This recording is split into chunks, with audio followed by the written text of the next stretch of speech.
Yun, magandang araw po sa inyong lahat mga tol. Ngayon po ay October 7, 2025.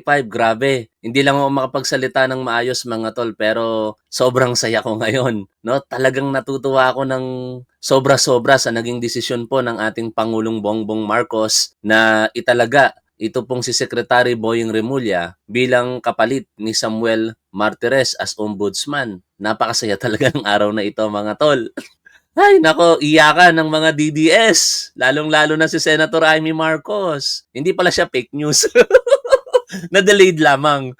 Kasi Sunday, pinakalat ni Amy Marcos na itatalaga na ng ating Pangulo si Boying Remulla bilang ombudsman kahapon daw ng Lunes. Pero agad po yun binlangka ng Judicial and Bar Council sa pamamagitan ng spokesperson ng Korte Suprema at sinabing wala pang shortlist. Pero kahapon inilabas po yung shortlist at ngayon pinili ng ating Pangulo si Secretary Boying Remulla bilang ombudsman. Hay nako mga tol, napaka-overwhelming po ng feelings ngayon. Parang ako hindi ako emotional pero parang naiiyak ako sa tuwa.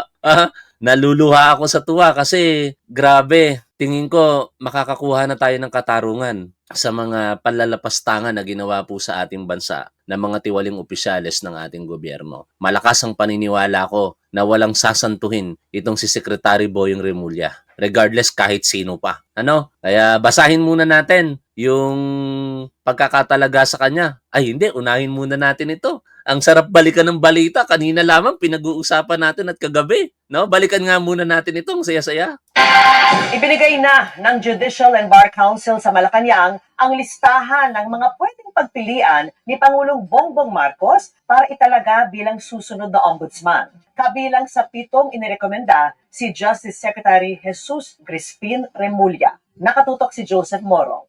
7 sa 17 in-interview ng Judicial and Bar Council o JBC ang napabilang sa shortlist para sa mga inirekomendang pumalit kay nagretirong Ombudsman Samuel Martires. Yan ay sina Philippine Competition Commission Chairperson Michael Aguinaldo, Philippine Postal Corporation Chairman of the Board of Directors Stephen Cruz, Supreme Court Associate Justice Samuel Garlan, Deputy Executive Secretary Ana Lisa Logan, dating Supreme Court Associate Justice Mario Lopez, Sandigan Bayan Associate Justice Michael Musni at si Justice Secretary Jesus Crispin Remulla.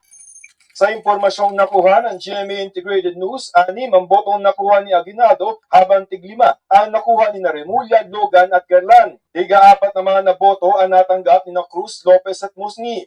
Ibinigay na sa Malacanang ang listahan para pagpilian ni Pangulong Bongbong. Yan. Nag-aalala pa ako kanina kasi yung isang kalaban sa pwesto, malakas din no? Yung Deputy Executive Secretary. Pero salamat at talagang pinili ni Pangulong Bongbong Marcos si Secretary Boying Remulla mga tol. Hindi po fake news to Totoo na po ito. Ito na po ang pahayag ng Malacanang sa kanilang Presidential Communications Office. Inanunsyo na po ng Malacanang ang pagkakahirang dito po kay Secretary Boying Remulla bilang ombudsman. Napakasaya mga tol. Irene Candelaria, maraming salamat. Sumaya din ako dyan.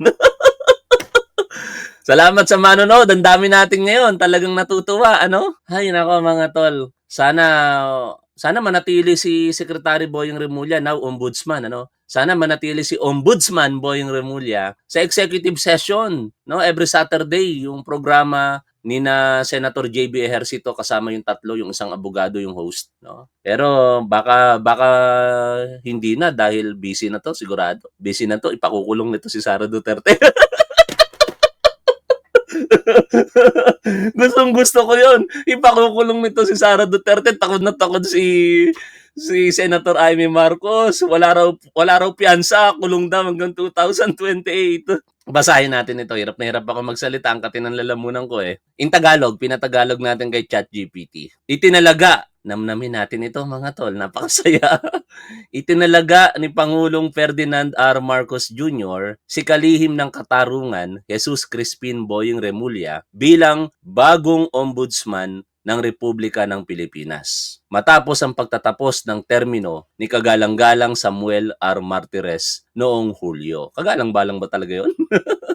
Si kalihim Remulla ay nagsilbi bilang ika-59 na kalihim ng katarungan mula pa noong Hunyo 2022. sa ilalim ng kanyang pamumuno, isinulong ng Department of Justice ang mga pangunahing reforma upang imodernisa ang sistemang pangkatarungan, mapaluwag ang mga piitan, mapabilis ang paglutas ng mga kaso, at mapalawak ang akses ng publiko sa serbisyong legal. Ang kanyang mga dekada ng paglilingkod bilang mambabatas, gobernador at abogado ay nagbigay sa kanya ng malawak na respeto dahil sa kanyang katapatan at dedikasyon sa paglilingkod bayan. Ang ganda nito mga tol kasi alam ni Secretary Remulla ang kalakaran sa local government. Alam niya ang kalakaran sa national government. Kaya kayo mga balasubas, kayo mga tiwali, yari kayo. Yari kayo mga balasubas. Hindi lang ako makapag-react ng masyado sa kadalalamunan ko. Naninindigan ng administrasyon sa matibay na pangako na labanan ang korupsyon, saan man ito umiiral. Bilang ombudsman, inaasahan kay Remulla na itaguyod ang transparency, palakasin ang hakbang laban sa katiwalian at siguraduhing ipatupad ang katarungan ng patas at epektibo. Walang magiging sagrado o exempted, walang palusot. Ang tungkulin sa pamahalaan ay tiwala ng publiko at sino mang magtraidor dito ay papanagutin. Muling tiniyak ni Pangulong Ferdinand R. Marcos Jr. na ang transparency, katarungan at rule of law ang mananatiling gabayan ng administrasyong ito sa paghahangad ng bagong Pilipinas na tunay na naglilingkod sa sambayanang Pilipino. Congratulations, Ombudsman Boying Remulla. Grabe mga tol, napaka-overwhelming ng feeling ngayon. No? Talagang ang saya-saya. Para akong speechless pero nagsasalita. Iyak ang mga DDS. Nako, anong mangyayari sa iyo ngayon, Sara Duterte? Grabe kasi mga tol ang ginawa ng mga Duterte dito. Ha? Grabe. Balikan natin ang nakaraan, no? Si Secretary Boying Remulla, nanindigan ito sa paghahanap ng katarungan para kay Percy Lapid. Si Percy Lapid ay pinatay noong October 3, 2022. At dahil ang napagsampahan ng kaso dito, naging akusado na, ay si Gerald Bantag, isang baby ng mga DDS. Katakot-takot na pag-atake ang ginawa kay Secretary Boying Remulla. To the extent na yung pagpatay kay Percy Lapid ay ibinibintang nila kay Remulla. Kaliwat kanan ang paninirang ginawa nila hanggang sa ginamit pa nila yung anak nitong si Secretary, ngayon Ombudsman Remulla, na nahuli sa illegal na droga. Pero yun po ay isang emancipated na, ibig sabihin, may sarili ng pamilya, 37 years old na yun. May sariling isipan, no? Kung ano man ang kanyang diskarte sa buhay, hindi na yun saklaw ng pagiging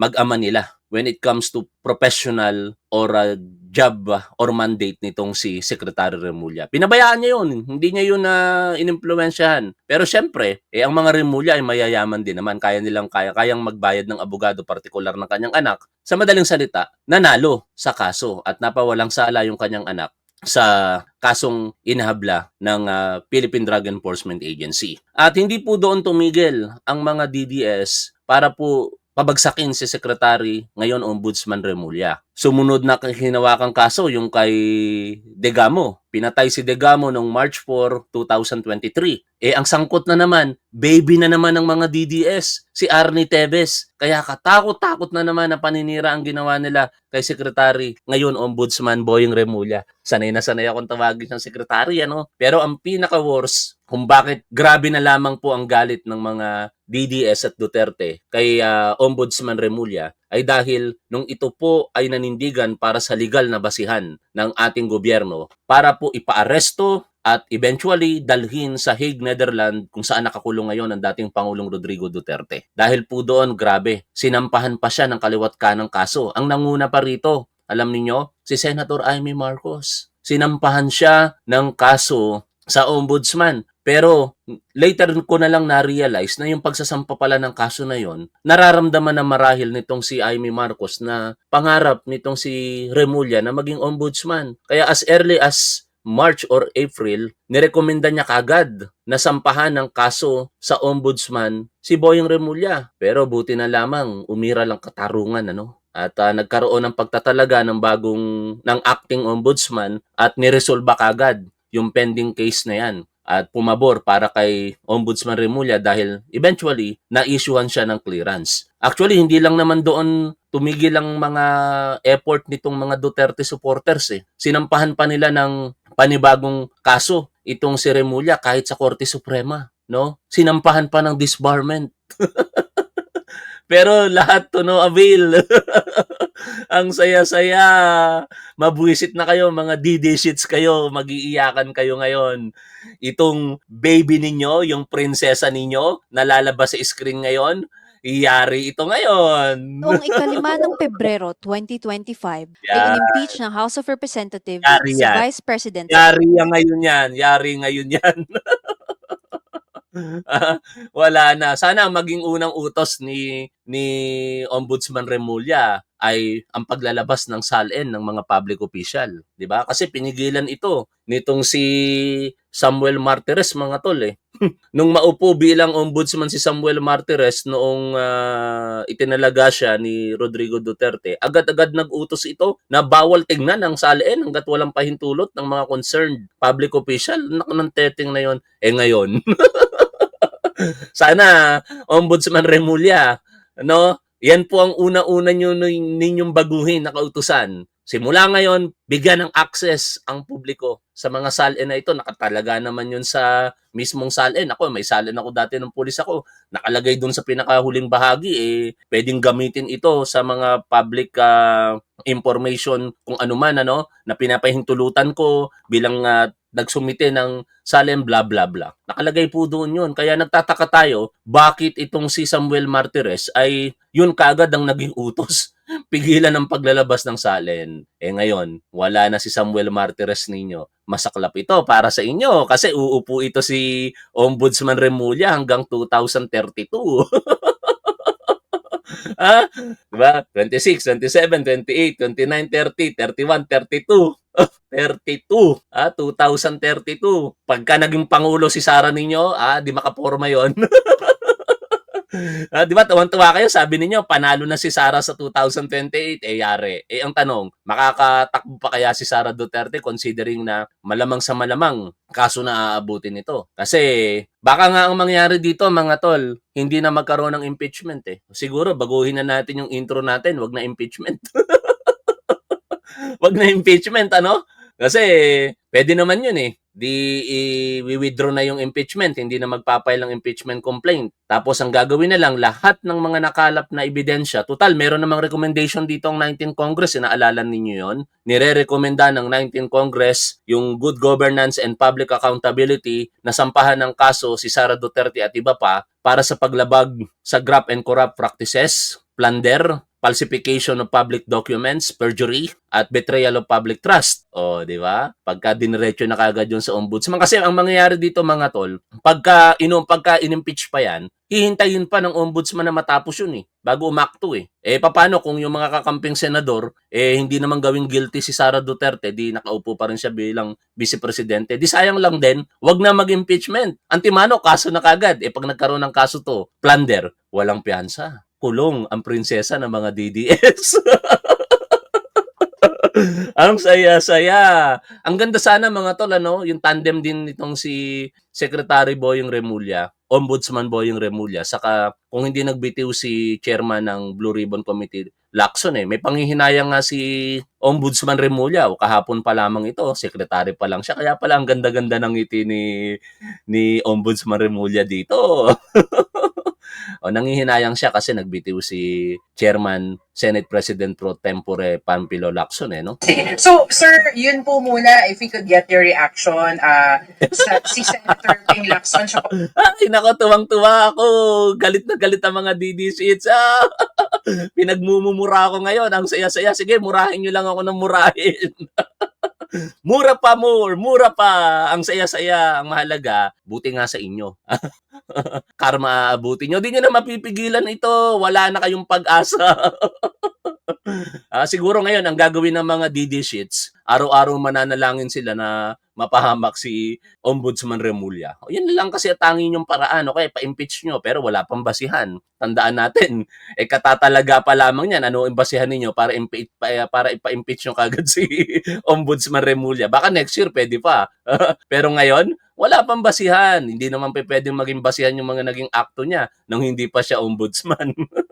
po ay nagsabi magre-resign po bilang chairperson Ay, ng nako. Mura ng mura ang mga DDS. Ang sasama talaga ng mga pag-uugali ninyo. Wala kayong alam kung hindi mag-ad hominem. Ganyan kayong mga katanga.